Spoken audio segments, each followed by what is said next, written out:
Altadena, some residents are being allowed to survey the damage at their properties. But in other areas, it could be weeks or months before homeowners are allowed back.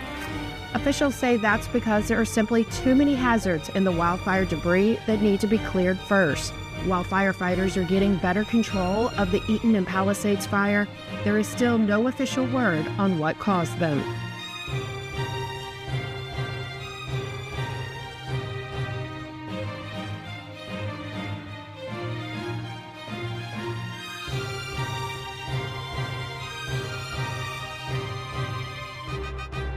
That we're seeing with completely incinerated homes is tremendous.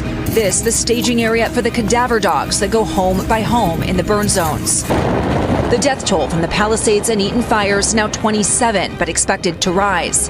The fire was so random, right? And tonight, the CEO of Edison International, Pedro Pizarro, speaking out to NBC News amid lawsuits alleging SoCal Edison's utility equipment sparked the Eaton fire. At this point, can you say with 100% certainty that your equipment did not play any role in this fire? What I can tell you is that for sure we did not see any sort of electric signature that would be typical when you have a spark like that. But of course, we want to learn more. We'll investigate more. So it's possible? There's always a possibility there's something out of the ordinary, something very atypical here.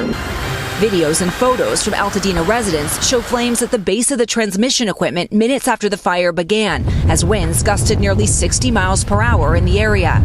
We don't want to just arbitrarily turn off power. And right now, we're hearing from customers. We're hearing questions like yours about, well, should you have turned off the transmission lines? And the answer is no, based on what we knew at the time. Tonight, 10 days after the fires started, roughly 80,000 remain evacuated. So many struggling with what to do and where to go next amid a housing crisis throughout LA County. We worked so hard to get here, and now to see it this way. Tonight, some evacuation orders have lifted in areas surrounding the fire zone. We're very thankful our house is standing, and I thought of all the families who would not be able to do that. I started to cry. And as families prepare to return home, new warnings about the widespread health hazards for homes still standing, but covered in toxic ash. When these fires burn, they're burning everything: paint, electronics, batteries.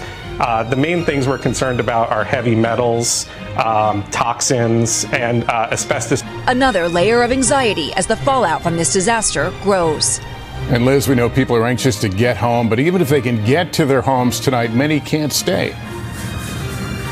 Yeah, that's right, Lester. Many of the folks crossing this checkpoint here will be grabbing essentials and leaving again. That is because so many neighborhoods still don't have power and water, in addition to those concerns about toxic debris. In fact, experts say that if you are repopulating, you should be very careful. You should wear an N95 mask, wipe down your house, especially if you have children, and consider throwing things out like toothbrushes. That's because even if your home is standing tonight, it might not be. From the Cal Fire Information Center, I'm Bryce Bennett with your fire update for January 17th, 2025.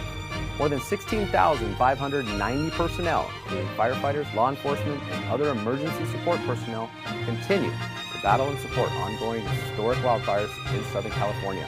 Nearly 7,900 firefighters from local, state, federal, and tribal departments remain on the front lines. Here are the current incident numbers. Palisades Fire has burned a little over 23,700 acres. Containment has increased to 31%.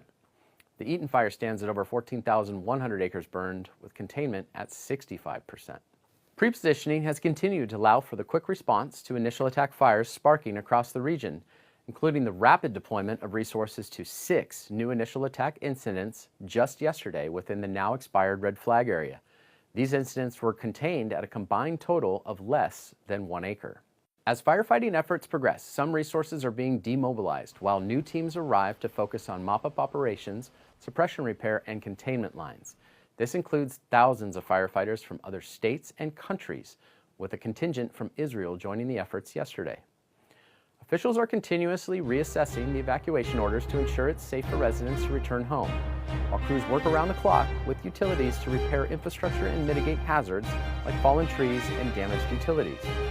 Initial damage assessments report a possible over 12,300 structures affected by the Palisades and Eaton fires.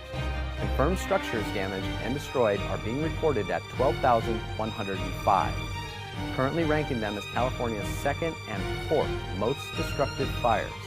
Numbers continue to be validated. 24 fatalities have been confirmed, with additional potential fatalities being reported. Although additional cases are being confirmed, the current numbers make the Eaton and Palisades fire likely the 5th and 14th deadliest fires in California history. Urban search and rescue crews are working within the burn area to continue to search for missing persons. California National Guard personnel trained for fire response as hand crews and supervised by CAL FIRE personnel will deploy in Southern California fires today. Chilly overnight and morning air temperatures will continue to help humidity recoveries. Over the weekend, surface high pressure will increase, causing a continuation of dry weather into next week. Offshore winds will strengthen Monday through Friday next week, with a high likelihood of strong winds over Los Angeles and Ventura counties Monday through Tuesday. Humidities are expected to be very low next week, likely to be under 10% for much of the area. Monday and Tuesday look to be extremely dry, with a 50 to 70% chance of red flag warning over the typical Los Angeles and Ventura Santa Ana wind corridors. Remember, wildfire doesn't wait. Take steps to be prepared for an emergency wherever you live. Visit readyforwildfire.org to learn more. As always, for accurate, verified information on incidents in California, visit fire.ca.gov. I'm Bryce Bennett. Have a fire-safe day.